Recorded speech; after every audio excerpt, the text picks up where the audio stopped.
संसाराचे सार सांगे सुगरणीचा खोपा निसर्गाशी नाते जपता मार्ग होई सोपा मानवास कर्म शिकवी मानवास कर्म शिकवी मुंग्यांची रांग क्षण क्षण वाचविला जो तोची पांडुरंग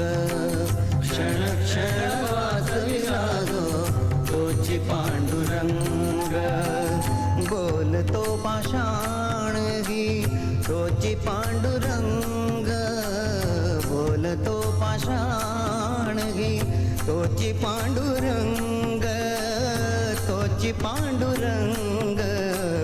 पांडुरंग पांडुरंग बोलतो मृदंग पांडुरंग पांडुरंग